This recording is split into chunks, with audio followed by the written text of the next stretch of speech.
Welcome to the channel दोस्तों। तो कैसे हैं आप लोग? आशा करते हैं कि आप लोग अच्छे होंगे, मस्त होंगे। आज दोस्तों जो हम लोग देखने वाले हैं हिस्ट्री का बीपीएससी का प्रीवियस ईयर क्वेश्चन में आधुनिक भारत का इतिहास देखने वाले हैं दोस्तों। इससे पहले चैनल पे जितने भी हिस्ट्री के एंशिएंट हिस्ट्री, प्राचीन भारत का इतिहास और मध्यकालीन भारत का इतिहास से क्वेश्चन आए हुए थे बीपीएससी का प्रीवियस ईयर क्वेश्चन, उसको सारा का सारा हम लोगों ने कर लिया दोस्तों। तो ये जो वीडियो हम अब स्टार्ट करने वाले हैं, आज से आधुनिक भारत का इतिहास स्टार्ट करने वाले दोस्तों, इसमें हम लगभग 400 से 500 क्वेश्चन मोस्ट इंपॉर्टेंट यानी कि जो भी बीपीएससी में पूछा जा चुका है आज से पहले, और ये सारे क्वेश्चन को इसमें हम देखेंगे दोस्तों। इससे भी पहले बीपीएससी से जितना ही प्रीवियस ईयर क्वेश्चन थे भारतीय राष्ट्रीय आंदोलन से दोस्तों, वो ऑलरेडी हम चैनल पे अपलोड कर चुके हैं। तो उसका ही ये पार्ट नेक्स्ट होने वाला है, क्योंकि जैसे ही आधुनिक भारत के इतिहास में पढ़ते हैं तो इसमें ही हम लोग पढ़ते हैं भारतीय राष्ट्रीय आंदोलन के बारे में, क्रांति के बारे में दोस्तों। ठीक है, आशा करता हूँ कि इतना आप लोग समझ गए होंगे। इससे भी पहले भी चैनल पे ऑलरेडी बहुत सारे बीपीएससी का जितने भी प्रीवियस ईयर क्वेश्चन थे, ज्योग्राफी के, पॉलिटी के,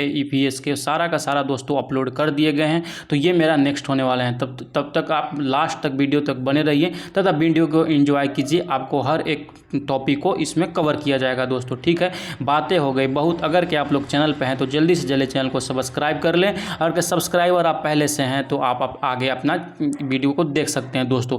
आधुनिक भारत के इतिहास में जैसे ही आते हैं, हमारा पहला क्वेश्चन यहाँ पे दोस्तों है कि पुर्तगाली उपनिवेश का प्रथम वायसराय भारत में कौन था दोस्तों? तो कौन था? वो था मेरा अल्मीडा। ये पता होना चाहिए। भारत में प्रथम पुर्तगाली वायसराय के रूप में दोस्तों फ्रांसिस्को डी अल्मीडा 1505 ईस्वी में आया था भारत। ठीक है, आशा करता हूँ इतना समझ गए होंगे।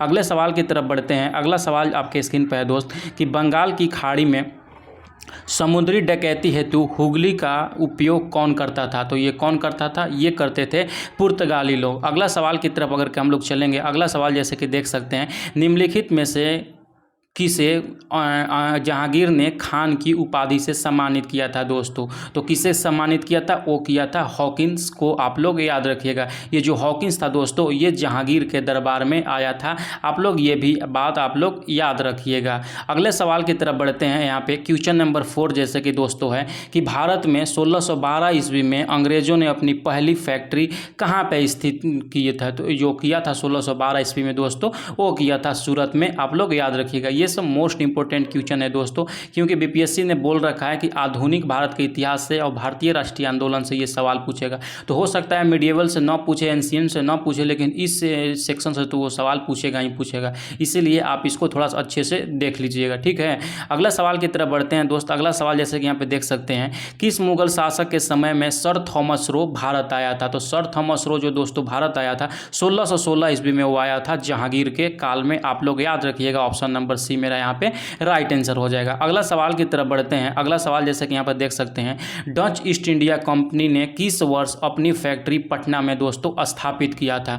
तो स्थापित किया था 1632 ईस्वी। मेरा राइट आंसर हो जाएगा। ठीक, अगला सवाल की तरफ बढ़ते हैं। अगला सवाल जैसे कि यहाँ पे 7वां नंबर क्वेश्चन देख सकते हैं दोस्त, निम्नलिखित में से प्रथम कर्नाटक युद्ध का कौन सा तत्कालिक कारण था दोस्तों? जो तत्कालिक कारण था उस समय अंग्रेजों द्वारा फ्रांसीसी जहाजों का अधिग्रहण करना, यह कर्नाटक युद्ध का तत्कालिक कारण था दोस्तों। ठीक, ये जो हुआ था 1746 से 1748 के बीच में हुआ था। आप लोग इसको भी याद रखिएगा। अगले सवाल की तरफ बढ़ते हैं। जल्दी जल्दी करेंगे क्योंकि बहुत सारा क्वेश्चन है, 400 क्वेश्चन है, तो ये आपको लगभग 4 पार्ट में देंगे, क्योंकि एक पार्ट में 400 क्वेश्चन कवर करना मुश्किल है थोड़ा। और जैसे ही 400 क्वेश्चन होता है तो सारा का सारा एक जगह कंपाइल करके, जैसे कि already all in one class हम आपको दिए हैं, इसको भी आप लोगों को दे देंगे। बाकी 4 को क्लास जो आएगा सेपरेट, उसको भी आप लोग देख सकते हैं। ठीक है दोस्त, अगला सवाल की तरफ बढ़ेंगे। क्वेश्चन नंबर 8 में जैसे कि देख सकते हैं कि 1760 का प्रसिद्ध वांडीवास का युद्ध अंग्रेजों द्वारा किसके खिलाफ लड़ा गया था दोस्तों? तो जो वांडीवास का युद्ध हुआ था वो अंग्रेज और फ्रांसीसी के बीच में हुआ था। ऑप्शन नंबर ए मेरा यहाँ पे राइट आंसर होता है। अगला सवाल की तरफ बढ़ते हैं। अगला सवाल आपके स्क्रीन पर दोस्तों यूं है कि निम्नलिखित में से किस अंग्रेज अधिकारी ने पुर्तगालियों को स्वाली के स्थान पर हराया था? तो स्वाली के स्थान पर दोस्तों किसको हराया था? वो हराया था मेरा यहाँ पे थॉमस वेस्ट को। ठीक है, अगला सवाल की तरफ बढ़ते हैं। अगला सवाल जैसे कि यहाँ पे देख सकते हैं कि उस क्षेत्र की पहचान करें जहाँ से यूरोप वासियों को सर्वोत्तम सोरा और अफीम होता था। तो जहाँ पर भी अफीम आता है समझिए हमारा बिहार का नाम ही आता है।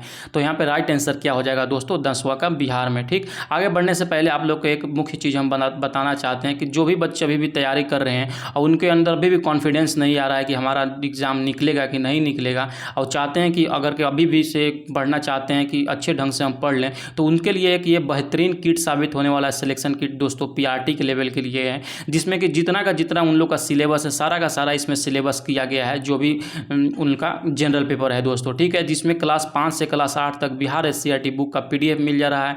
जितना भी क्वेश्चन बीपीएससी ने पूछ रखा है सबका सब्जेक्ट वाइज आपको पीडीएफ मिल जा रहा है विद आंसर। उसके बाद बिहार स्पेशल का मिल जा रहा है, प्रीवियस ईयर क्वेश्चन मैथ का मिल जा रहा है, और सबसे इंपॉर्टेंट 500 करंट अफेयर जो मोस्ट इंपॉर्टेंट होने वाला है तो उसको ये मिल जाएगा। ये आपको मात्र 299 रुपये में मिल जाएगा। जिनको भी चाहिए, अगर चाहते हैं कि अभी भी अच्छे ढंग से हम पढ़ के जॉब ले लें, तो आराम से इस नंबर पे हमको व्हाट्सएप कीजिए, हम सारा का सारा हम आपको वहाँ पे डिलीवर कर देंगे ये फी पे करने के बाद दोस्तों, ठीक है। ये एक मोस्ट इंपॉर्टेंट हो जाता है उनके लिए कि जो कि अभी भी नहीं पढ़, मतलब कॉन्फिडेंस उनको आ रहा है कि क्या पढ़े नहीं पढ़े, तो ये आपको कंप्लीट करने के लिए मुश्किल से मुश्किल 1 वीक का टाइम लगेगा। अगर 1 वीक 7 से 8 घंटा आप पढ़ जाते हैं तो टोटल का टोटल ये दोस्तों ये कंप्लीट कर सकते हैं, ठीक। तो आशा करता हूँ आप लोग समझ गए। जिनको भी चाहिए होगा डायरेक्ट हमको इस नंबर पर मैसेज कर सकते हैं, हम उनको वहाँ पर सारा जानकारी दे देंगे और वहाँ पर भेज देंगे दोस्तों, ठीक। तो आते हैं अपने क्लास की ओर, अगला सवाल की तरफ चलते हैं। अगला सवाल 11 नंबर क्वेश्चन है दोस्त कि अंग्रेजी शासनकाल में भारत का कौन सा क्षेत्र अफीम उत्पादन हेतु प्रसिद्ध है दोस्तों। तो कौन सा था मेरा, वही बिहार था मेरा। अगला सवाल है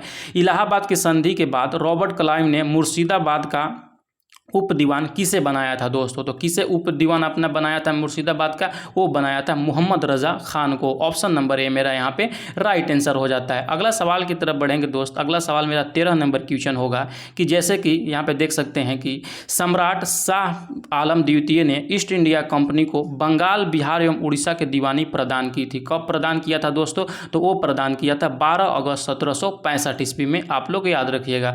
अगला सवाल की तरफ बढ़ते हैं। अगला सवाल जैसे कि यहाँ पे देख सकते हैं कि मुगल बादशाह बहादुर शाह जफर के बारे में कहा जाता था कि उनके साम्राज्य की जो सीमा थी दोस्तों, वो जो साम्राज्य की सीमा थी वो थे मेरा यहाँ पे दिल्ली के लाल किला से लेकर पालम तक। मतलब कि ये जो शाह आलम द्वितीय था, यानी कि ये जो बहादुर शाह जाफर था दोस्तों, इसके शासनकाल में इसका जो सीमा था बहुत ही सिकुड़ने लगा था। तो ऐसा कहा जाता था कि बस जो शाह बहादुर शाह जाफर हैं दोस्तों, इसका जो मतलब एरिया है वो दिल्ली के लाल किला से लेकर एक बगल में पालम गाँव होता था वहाँ तक ही सीमित रह गया है। तो ऑप्शन में जैसे कि देखिएगा तो ऑप्शन में वहाँ पर नहीं दिया गया है, चांदनी चौक से पालम दिया गया, तो ये नहीं होगा क्योंकि वहाँ पे अच्छे से लिखा हुआ है एनसीईआरटी बुक में कि दिल्ली के लाल किला से लेकर पालम तक। तो इसका जो राइट आंसर हो जाएगा दोस्तों वो हो जाएगा मेरा ई हो जाएगा, ठीक है। ये जो बीपीएससी में 2018 में ये क्वेश्चन हुआ था दोस्तों, उस समय ये क्वेश्चन को रिजेक्ट कर दिया था बीपीएससी के द्वारा, तो आप ये भी याद रख सकते हैं, ठीक। अगला सवाल की तरफ बढ़ेंगे। 15 नंबर क्वेश्चन दोस्तों आपके स्क्रीन पर यूँ है कि रणजीत सिंह ने सुप्रसिद्ध कोहिनूर हीरा प्राप्त किया था। किससे प्राप्त किया था दोस्तों, तो वो प्राप्त किया था शाह शुजा से। ऑप्शन नंबर ए मेरा राइट आंसर हो जाएगा। अगला सवाल है कि टीपू सुल्तान ने अपनी राजधानी बनाई थी दोस्तों। तो अपनी राजधानी टीपू सुल्तान ने कहाँ बनाई थी, सबको पता है, श्रीरंगपट्टनम मेरा राइट आंसर हो जाएगा। अगला सवाल की तरफ बढ़ेंगे बिना देरी किए कि अंग्रेजों ने श्रीरंगपट्टनम की संधि किसके साथ किया था दोस्तों। तो अंग्रेजों की तरफ से जो था दोस्तों लॉर्ड कर्नवालिस और टीपू सुल्तान के बीच में ये श्रीरंगपट्टनम की संधि जो दोस्तों हुआ था 1792 ईस्वी में हुआ था, आप लोग याद रखिएगा, ठीक। अगला सवाल की तरफ देखते हैं। अगला सवाल मेरा यहाँ पे की है, अगला सवाल है दोस्तों कि कैसे जो यहाँ पे देख सकते हैं आपकी ठगों का उन्मूलन किसके नेतृत्व में किया गया था दोस्तों। तो ठगी का जो उन्मूलन किया गया था वो कैप्टन स्लीमैन के द्वारा किया गया था। अगला सवाल है कि बंगाल द्विशासन प्रणाली किसके द्वारा लागू की गई थी दोस्तों। तो जो बंगाल में द्विशासन प्रणाली थी वो लागू किया था रॉबर्ट क्लाइव के शासनकाल में, आप लोग याद रखिएगा, ठीक। 1765 ईस्वी में ये लागू किया गया था। अगला सवाल की तरफ बढ़ते हैं। अगला सवाल जैसे कि यहाँ पे देख सकते हैं आपके स्क्रीन पर 20 नंबर क्वेश्चन है दोस्तों कि द्वैध शासन का जनक किसे कहा जाता है दोस्तों। जो द्वैध शासन का जनक कहा जाता है वो कहा जाता है सर लियोनस कार्टियस को। ऑप्शन नंबर डी मेरा यहाँ पर राइट आंसर होगा। अगला सवाल है कि भारत में प्रथम रेलवे लाइन किस ब्रिटिश गवर्नर के काल में बिछाई गई थी दोस्तों। तो ये सबको पता होगा, जो बिछाई गई थी रेलवे लाइन वो बिछाई गई थी लॉर्ड डलहौजी के शासनकाल में। कितना ईस्वी में, 1853 ईस्वी में बिछाई गई थी दोस्तों, मुंबई से ठाणे के बीच में, ठीक। और जो दूसरी लाइन जो बिछाई गई थी, पहली बार तो 1853 में बिछाई गई थी, दूसरा बार जो रेलवे लाइन का विकास हुआ था दोस्तों 1854 ईस्वी में हुआ था, ये इन्हीं के काल में हुआ था। और ये जो हुआ था कलकत्ता से लेकर रानीगंज के बीच में हुआ था, आप लोग याद रखिएगा, ठीक। अगला सवाल की तरफ बढ़ेंगे। अगला सवाल यहाँ पे है दोस्तों 21 नंबर क्वेश्चन शायद हम लोग 21 नंबर क्वेश्चन देख लिए, 20 नंबर 21 नंबर ही क्वेश्चन देखें। अगला सवाल की तरफ बढ़ते हैं दोस्तों। 22 नंबर क्वेश्चन आपके स्क्रीन पर जैसे कि यहाँ पे देख सकते हैं। 22 नंबर है, मुंगेर का बरहिया ताल विरोध का उद्देश्य क्या था दोस्तों। तो बरहिया ताल का जो ये उद्देश्य था वो क्या था, बकास्त भूमि की वापसी की मांग थी। इसका जो मेन उद्देश्य था दोस्तों। ये कब हुआ था, 1936 और 1938 तक में ये जो आंदोलन चला था। इसका जो मतलब नेता थे वो थे कार्यानंद शर्मा, आप लोग याद रखिएगा। अगला सवाल की तरफ बढ़ेंगे। क्वेश्चन नंबर 23 है दोस्तों कि 1857 में भारत का गवर्नर जनरल कौन था। 1857 हमारे इतिहास में स्वर्ण अक्षरों में लिखा गया है दोस्तों कि कितना इंपॉर्टेंट था। उस समय जो गवर्नर जनरल थे वो लॉर्ड कैनिंग थे। ऑप्शन नंबर सी मेरा राइट आंसर हो जाएगा। ठीक, अगला सवाल की तरफ बढ़ते हैं। 24 नंबर क्वेश्चन दोस्त की अंग्रेजी भारतीय सेना में चर्बी वाले कारतूसों से चलने वाली एनफील्ड राइफल कब शामिल की गई थी दोस्तों। तो कब शामिल की थी, वो किया गया था दिसंबर 1856 ईस्वी में, आप लोग याद रखिएगा। अगला सवाल की तरफ बढ़ते हैं। अगला सवाल जैसे कि देख सकते हैं, 1857 के विद्रोह का नेतृत्व बिहार में किसने किया गया था। 1857 का विद्रोह और बिहार का जैसे ही नाम आता है हमारे दिमाग में एक ही चलता है, कुंवर सिंह। तो जो आपको बिल्कुल राइट आंसर होगा, कुंवर सिंह ने किया था। अगला सवाल की तरफ है, दो चार को सवाल अभी कुंवर सिंह के ऊपर मिलेंगे। अगला सवाल है दोस्तों, बिहार में 1857 के विद्रोह का नेतृत्व किसने किया था। तो किसने किया था, वो कुंवर सिंह ने किया था। जगदीशपुर के किस व्यक्ति ने 1857 की विप्लव के क्रांतिकारियों का नेतृत्व किया, कुंवर सिंह ने किया। ऑप्शन नंबर ए मेरा यहाँ पे राइट आंसर हो जाएगा दोस्तों। अगला सवाल की तरफ चलते हैं। अगला सवाल जैसे कि देख सकते हैं, कितनी बार ये सवाल पूछा गया, आप बस यही देखते रहिए कितना बार ये सवाल, ये अलग अलग एग्जाम में पूछा गया। ऐसा नहीं है कि बस एक ही सवाल है ये बार बार मैं लिख दिया हूँ। ये हर एग्जाम में 2011 में देखिए, 2022 में इसको देखिए, अलग अलग पूछा गया, इसलिए मैं इसको इंक्लूड किया है। जो कुंवर सिंह राजा थे दोस्तों, वो कहाँ के राजा थे, आरा के, जगदीशपुर के ये राजा थे। अगला सवाल है कि जैसे कि देख सकते हैं कि 1857 के विद्रोह में एक नेता कुंवर सिंह किस स्थान से संबंधित थे दोस्तों। तो ये जगदीशपुर से संबंधित है, आप लोग याद रखिएगा, बिहार के। अगला सवाल फिर है मेरा यहाँ पे कि कुंवर सिंह अंग्रेजों के खिलाफ 1857 के विद्रोह में किस जगह शामिल हुआ था। तो किस जगह पे, आरा में, जैसे कि बताया, वो मेरा राइट आंसर हो जाएगा। फिर अगला सवाल की तरफ दोस्तों देखते हैं। 31 नंबर क्वेश्चन आपके स्क्रीन पर दोस्तों यहाँ पे आता है। क्या सवाल है कि इनमें से 1857 के विद्रोह में सक्रिय भाग लिया था। तो जैसे कि पता होगा, कानपुर से नाना साहब भाग लिए थे, बिल्कुल सही बात। अगला है जो बेगम हजरत महल, ये लखनऊ से नेतृत्व किए थे। हजरत बोल रहे हैं, मौलवी अहमदुल्ला जो थे ये फैज़ाबाद से थे दोस्तों। और बेगम जीनत महल जो थी दिल्ली के थे। तो दिल्ली के अगर डायरेक्ट रूप से आप लोग देखिएगा तो वहाँ का जो बहादुर शाह जफ़र थे दोस्तों, वो वहाँ का नेतृत्व किया था। लेकिन जो ये जीनत महल आप देख रहे हैं, ये उनकी ही पत्नी थी जो अप्रत्यक्ष रूप से दिल्ली का नेतृत्व किया था। तो यहाँ से हमारा उपयुक्त में से अधिक यानी ऑप्शन नंबर ई मेरा यहाँ पे राइट आंसर हो जाएगा दोस्त। ठीक, अगला सवाल की तरफ चलते हैं। अगला सवाल जैसे कि है कि पटना के 1857 के संग्राम के नेता कौन थे दोस्तों। तो वही बस पटना, आरा, जगदीशपुर जितना भी आएगा हमारा, राजपूत कुंवर सिंह का नाम आता है। ठीक, अगले सवाल की तरफ बढ़ते हैं। 33 नंबर क्वेश्चन है, 1857 के विद्रोह का बिहार में 15 जुलाई 1857 से 20 जनवरी 1858 का केंद्र था दोस्तों। कहाँ पे केंद्र था, सेम वही जगदीशपुर में केंद्र था। जगदीशपुर के राजा कौन थे, तो कुंवर सिंह मेरा राजा थे। ऑप्शन नंबर डी मेरा यहाँ पे राइट आंसर होगा दोस्त। अगला सवाल की तरफ बढ़ते हैं। देख सकते हैं कि कुंवर सिंह पर कितना भर भर के बीपीएससी ने सवाल पूछ रखा है। लगता है कि हर एक साल, जैसे कि अब ये मेरे को चांस लग रहा है ना, अब बीपीएससी के जो टीआरई में एग्जाम बैठने वाले हैं ना, पूरा का पूरा हमको लग रहा है कि इसमें भी ये एग्जाम आएगा। आप देख लीजिएगा, आप एग्जाम में बैठिए तब पता चलेगा। ठीक, अगला सवाल की तरफ चलते हैं दोस्तों। जैसे कि देख सकते हैं, कुंवर सिंह ने 1857 के विद्रोह का नेतृत्व किस प्रांत से किया था। तो वही बिहार प्रांत से किया था। 1857 के विद्रोह का नेतृत्व बिहार में किसने किया था, कुंवर सिंह ने किया था। कितना बार ये आ गया कुंवर सिंह जी, कितना इंपॉर्टेंट आदमी है, आप लोग देख सकते हैं।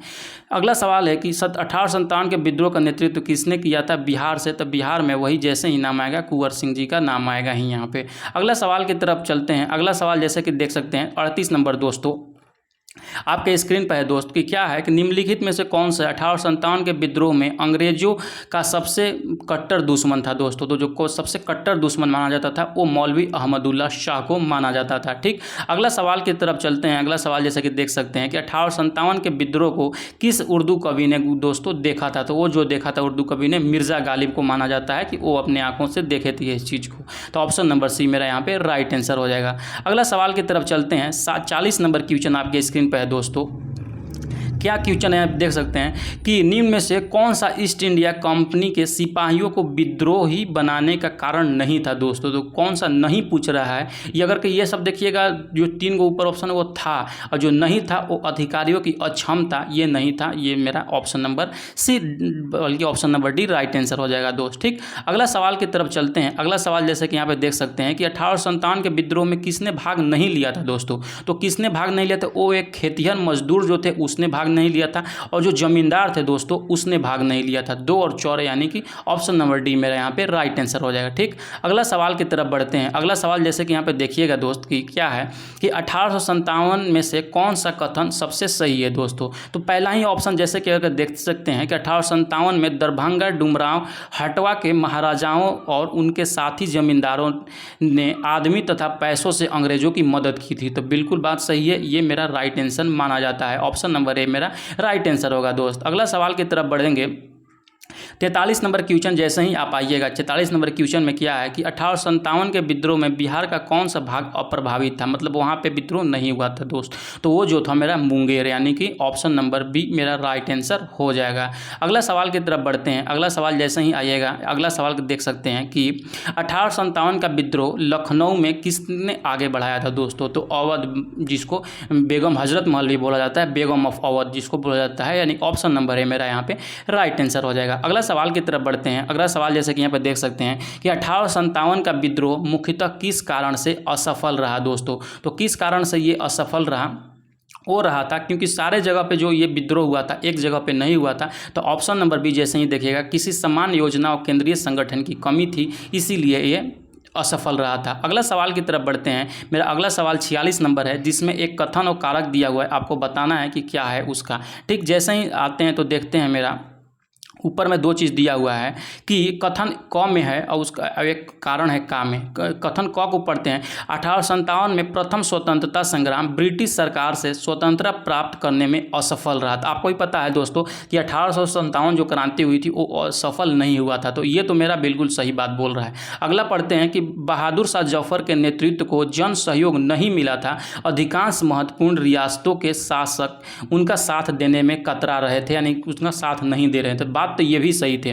तो देखिए असफल का बात ये भी सही है और ये भी सही है, लेकिन जो कारण ना, कारण भी बिल्कुल सही व्याख्या कर रहा है। तो क्यों असफल हुआ, तो उनका जो नेता थे बहादुर शाह जफर, उनका जो नियर बाई में जो राजा थे उनको साथ नहीं दे रहे थे। तो ऑप्शन में अगर के यहाँ पे देखिएगा, ऑप्शन में दोस्तों देखिएगा जैसे ही, तो ऑप्शन नंबर ए में देखिएगा कि दोनों क और का सत्य हैं, अब का सही स्पष्टीकरण है। तो ऑप्शन नंबर ए मेरा यहाँ पे राइट आंसर हो जाएगा। अगला सवाल की तरफ बढ़ते हैं। अगला सवाल मेरा 47 नंबर क्वेश्चन है दोस्तों कि महारानी विक्टोरिया ने भारतीय प्रशासन को ब्रिटिश ताज के नियंत्रण में लेने की घोषणा कब की थी दोस्तों। तो ये कब की थी, 1 नवंबर 1858 ईस्वी को। जैसे ही 1857 ईस्वी में ब्रिटिश राज का तख्ता पलट करने की कोशिश किया जाता है, उसके बाद से जितने भी पावर होता है दोस्तों, वहाँ की महारानी अपने अंडर में धीरे धीरे लेना स्टार्ट करती है।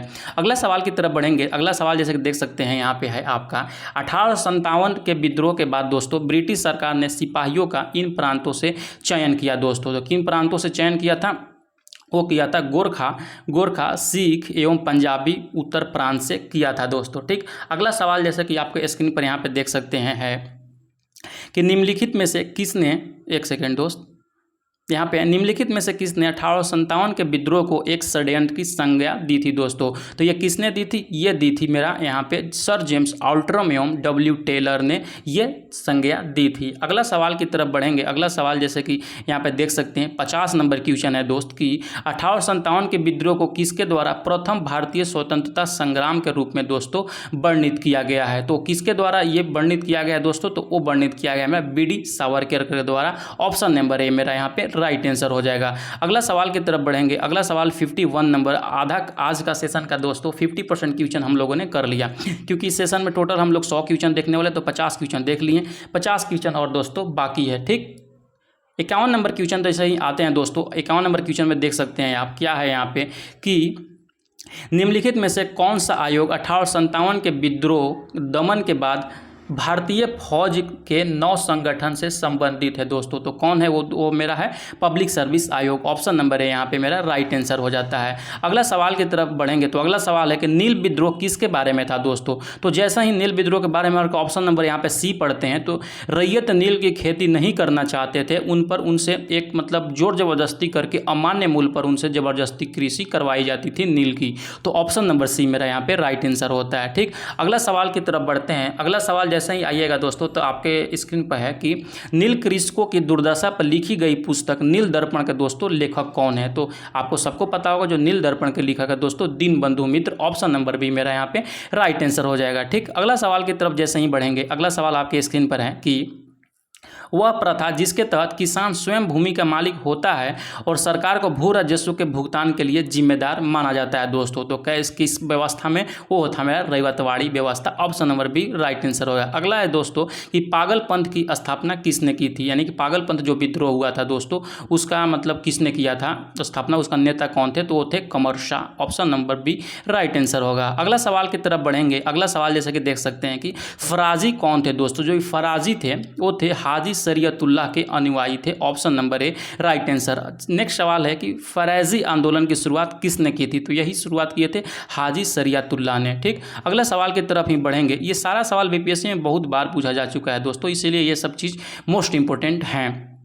अगर कि वीडियो अच्छा लग रहा होगा तो बिल्कुल से इसको लाइक कर सकते हैं, कोई जोर जबरदस्ती नहीं है। लाइक कीजिए डिसलाइक कीजिए, आपके मन के ऊपर दोस्तों डिपेंड करता है। ठीक, अगला सवाल है कि कुका आंदोलन को किसने संगठित किया था दोस्तों। तो जो कुका आंदोलन को संगठित किया था राम सिंह कुका ने किया था, आप लोग याद रखिए थे। तथा जो कुका आंदोलन की शुरुआत हुआ था दोस्तों 1840 ईस्वी में उस शुरुआत हुआ था। उसके नेता जो थे दोस्तों जवाहर भगत मल थे। ठीक, आप लोग इसको भी याद रखिएगा, ये भूलिएगा नहीं। अगला सवाल है जैसे कि आपके स्क्रीन पर कि 1875 में दक्कन के दंगों का तत्कालिक कारण क्या था दोस्तों। जो तत्कालिक कारण था वो था मेरा महाजनों के द्वारा ऊंची ब्याज दर, यानी उनसे बहुत ही ज़्यादा ब्याज लिया जा रहा था। ऑप्शन नंबर बी मेरा यहाँ पे राइट आंसर होगा। अगले सवाल की तरफ जैसे ही आते हैं अगला सवाल है कि महाराष्ट्र में रामोसी कृषक जत्था किसने स्थापित की थी दोस्तों। तो वो किसने स्थापित की थी, वो स्थापित की थी वासुदेव बलवंत फड़के ने। ऑप्शन नंबर सी मेरा यहाँ पे राइट आंसर हो जाता है।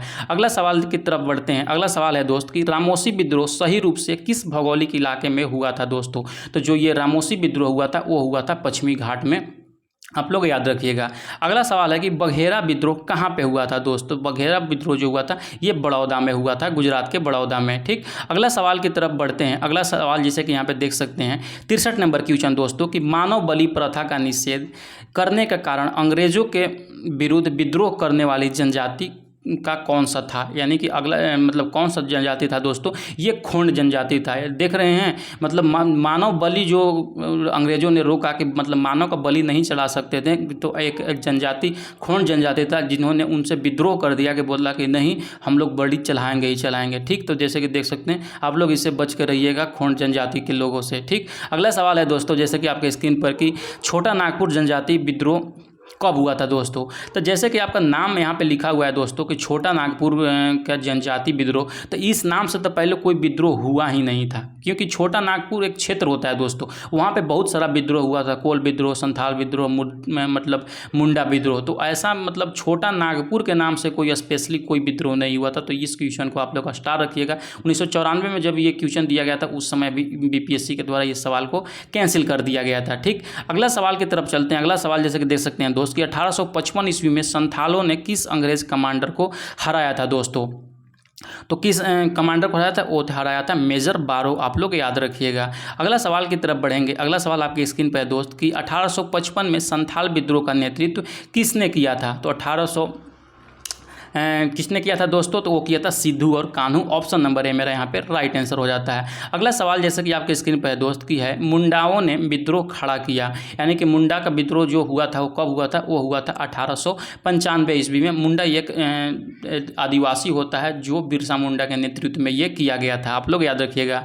उलगुलान विद्रोह किससे जुड़ा हुआ था दोस्तों। उलगुलान विद्रोह भी बिरसा मुंडा से जुड़ा हुआ है, आप लोग याद रखिएगा। झारखंड से ये चीज़ है। अगला सवाल की तरफ बढ़ते हैं। 69 नंबर क्वेश्चन आपके स्क्रीन पर दोस्त कि बिरसा मुंडा का कार्यक्षेत्र कहाँ पे है, तो बिरसा मुंडा का वही कार्यक्षेत्र यहाँ पे रांची हो जाएगा। ऑप्शन नंबर बी मेरा यहाँ पे राइट आंसर हो जाएगा। अगला सवाल है कि दोस्तों 1899 से 1900 के ईस्वी में मुंडा क्रांति का नेता कौन था, तो मुंडा जैसे ही आता है बिरसा मुंडा, आप लोग याद रखिएगा। ऑप्शन नंबर सी मेरा राइट आंसर हो जाएगा दोस्त। अगला सवाल है जैसे कि बिरसा मुंडा किसके पक्ष में थे, तो ये किसके पक्ष में, झारखंड में, मेरा ऑप्शन नंबर है राइट आंसर हो जाएगा दोस्त। अगला सवाल है कि 1831 ईस्वी में बुद्धो भगत के नेतृत्व में कोल विद्रोह किस क्षेत्र में हुआ था दोस्तों, तो वही कोल विद्रोह छोटा नागपुर का क्षेत्र आता था दोस्तों, जिसमें सिंहभूम में भी आता है। ऑप्शन नंबर भी यहाँ पे मेरा राइट आंसर हो जाएगा। अगला सवाल जैसे ही आते हैं कैसे, जैसे कि देख सकते हैं हौज विद्रोह हुआ था दोस्तों, हौज विद्रोह कहाँ पे हुआ, मतलब कब हुआ था, वो 1820 और 21 के बीच में हुआ था। ठीक, ये संथाल परगना के अंतर्गत आता है।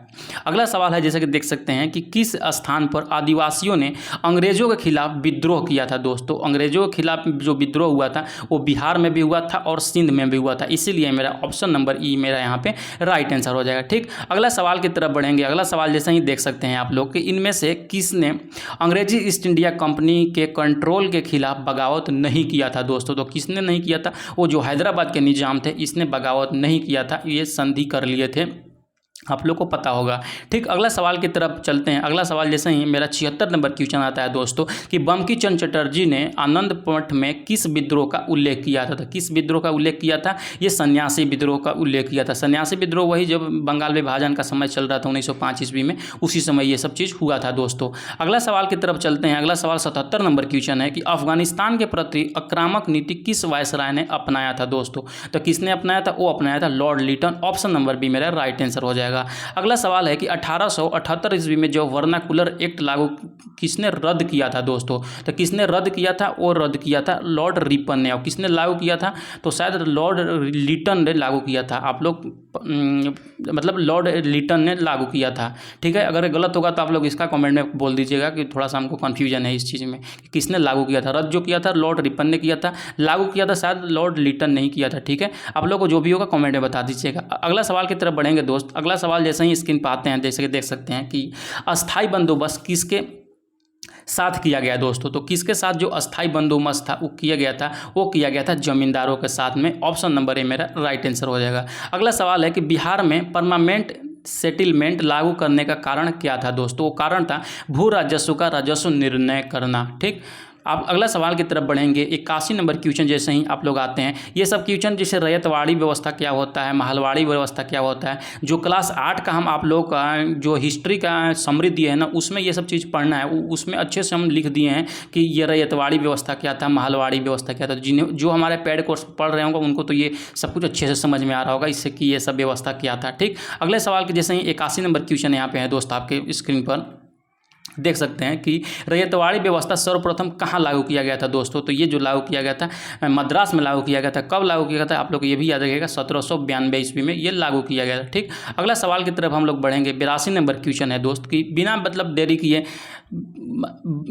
मतलब क्या, हम लोग बिल्कुल भी बात नहीं करेंगे दोस्त, जो भी टू द पॉइंट है, जो भी आपका परीक्षा में सवाल आएगा बस उसी के बारे में हम बात करेंगे। इधर उधर के बात, इसके बारे में उसके बारे में बिल्कुल भी हमारे वीडियो में बात नहीं होगी कि वो क्या कर रहा है, ऐसे क्या कर रहा है, बकैती तो बिल्कुल नहीं। जो भी टू द पॉइंट है, जो भी क्वेश्चन मैं आपको बताऊंगा आप सुनिएगा, बस यही काम है, बाकी इधर उधर की बातें कुछ भी नहीं। टाइम पास वाला मेरे पास नहीं होता है दोस्त। ठीक, 82 नंबर क्वेश्चन जैसे ही देखिएगा यहाँ पे कि बंगाल और बिहार में भूमि पर किराएदारों के अधिकारों को बंगाल किराएदारी अधिनियम द्वारा दिया गया था। कौन सा ईस्वी में दिया गया था दोस्तों, 1886 ईस्वी, आप लोग याद रखिएगा। ऑप्शन नंबर भी मेरा यहाँ पे राइट आंसर होता है। 83 नंबर जैसे ही क्वेश्चन आता है दोस्त, 83 नंबर क्वेश्चन जैसे ही देख सकते हैं यहाँ पे आपके स्क्रीन पर कि सत्यार्थ प्रकाश की रचना किसने की थी, तो सत्यार्थ प्रकाश की जो रचना की थी दोस्तों, ये किया था स्वामी दयानंद सरस्वती ने, आप लोग याद रखिएगा।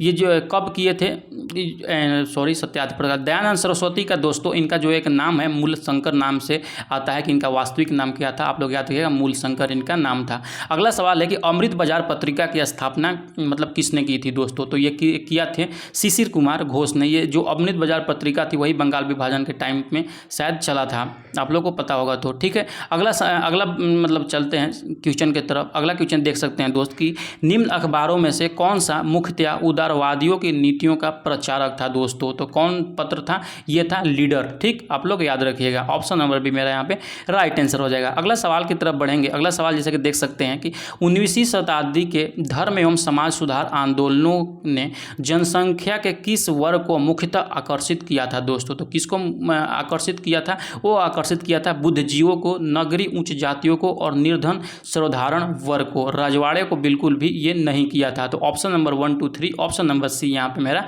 राइट आंसर होता है दोस्त। अगले सवाल की तरफ बढ़ेंगे। 87 नंबर क्वेश्चन आपके स्क्रीन पर है दोस्त कि भारतीय पुनर्जागरण आंदोलन के पिता किन्हें कहा जाता है? तो ये सबको पता होगा किनको बोला जाता है, वो बोला जाता है मेरा राजा राम मोहन राय को। ठीक, अगला सवाल की तरफ बढ़ेंगे। अगला सवाल जैसे कि आत्मीय सभा की दोस्तों स्थापना किसने की थी? तो आत्मीय समाज की जो स्थापना की थी वो किए थे राजा Ram Mohan Roy. Option number A मेरा राइट आंसर होगा। कब किए थे? तो 1815 ईस्वी में किए थे। ठीक, अगला सवाल की तरफ बढ़ेंगे दोस्त। अगला सवाल जैसे कि यहाँ पे देख सकते हैं कि ब्रह्म समाज की स्थापना हुई थी दोस्तों। जो ब्रह्म समाज की जो स्थापना हुई थी ये यहाँ पे 27 दिया गया है। जो स्थापना हुई थी करेक्ट जो ईस्वी सन है वो 1828 ईस्वी में, 20 अगस्त 1828 ईस्वी में ब्रह्म समाज की स्थापना हुई थी दोस्तों। तो ये जो ब्रह्म समाज की स्थापना किया गया था राजा राम मोहन राय के द्वारा, इसमें मूर्ति पूजा का विरोध किया गया था। आप लोग इसको भी याद रखिएगा। ठीक, अगला सवाल है कि राजा राम मोहन राय ब्रह्म समाज की स्थापना कब की थी? जैसे कि बताएं 1828 ईस्वी। ऑप्शन नंबर सी मेरा यहाँ पे राइट आंसर हो जाता है। ठीक, अगला सवाल की तरफ बढ़ देंगे दोस्त। अगला सवाल जैसे कि आपकी स्क्रीन पर है कि सती को गैर कानूनी किसने घोषित किया था दोस्तों? तो ये किसने घोषित किया था? लॉर्ड वेंटिंग ने घोषित किया था। ये सबको पता होगा। अगला सवाल ये कब किया था? 1829 ईस्वी में। ये भी आप लोग याद रखिएगा। अगले सवाल की तरफ बढ़ते हैं। अगला सवाल है दोस्त की प्रार्थना समाज की स्थापना संस्थापक कौन थे? तो प्रार्थना समाज थे दोस्तों, आत्माराम पांडुरंग थे। आप लोग याद रखिएगा। ये जो थे 1867 ईस्वी में मुंबई में स्थापना किए थे। अगला सवाल है कि 19वीं शताब्दी के उत्तरार्ध में नव हिंदूवाद के सर्वश्रेष्ठ प्रतिपादक कौन थे दोस्तों? तो स्वामी विवेकानंद मेरा राइट आंसर हो जाएगा यहाँ पे। अगला सवाल जैसे कि आपके स्क्रीन पर देख सकते हैं कि इनमें से किसने 1893 में शिकागो में आयोजित धर्म संवाद में भाग लिया था दोस्तों? तो किसने ये भाग लिया था? ये भाग लिए थे स्वामी विवेकानंद ने। Option number B right answer होगा।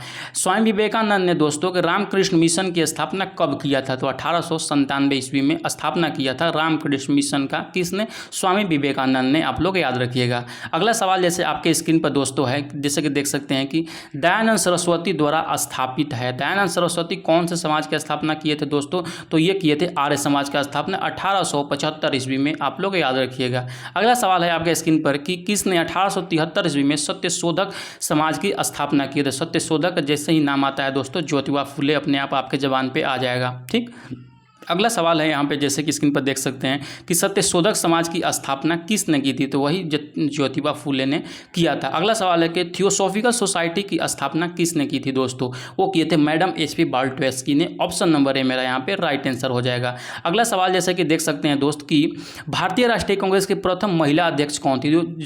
जब आता है दोस्तों प्रथम महिला अध्यक्ष की, तो महिला अध्यक्ष जो प्रथम थी दोस्तों वो थी मेरा श्रीमती एनी बेसेंट थी। अगर यहाँ पे बात आता है कि प्रथम भारतीय महिला कौन थी दोस्तों, तो भारतीय प्रथम महिला में आ जाएगा वो सरोजनी नायडू के नाम। आप लोग याद रखिएगा। तथा जो एनी बेसेंट थी दोस्तों 1916 ईस्वी में होम रूल लीग की स्थापना की थी। आप लोग ये भी याद रखिएगा। ठीक, और सरोजनी नायडू दोस्तों कानपुर अधिवेशन के 1925 ईस्वी में ये अध्यक्ष बनाई गई थी। आप इतना सारे चीज़ को भी याद रखिएगा। अगला सवाल जैसे कि देख सकते हैं कि भारतीय राष्ट्रीय कांग्रेस की प्रथम भारतीय महिला अध्यक्ष कौन थी दोस्तों? 101 नंबर क्वेश्चन। तो कौन थी? जैसे कि बताया एनी बेसेंट ने। तो हमारा यहाँ पे 100 को क्वेश्चन दोस्तों टोटल कंप्लीट होता है। पार्ट 1 ये मेरा ये वीडियो होने वाला है। अगर आपको वीडियो अच्छा लगा तो जरूर कॉमेंट सेक्शन में फीडबैक दे कैसा अच्छा लगा। चलिए, आई होप कि आपको वीडियो अच्छा ही लगा होगा।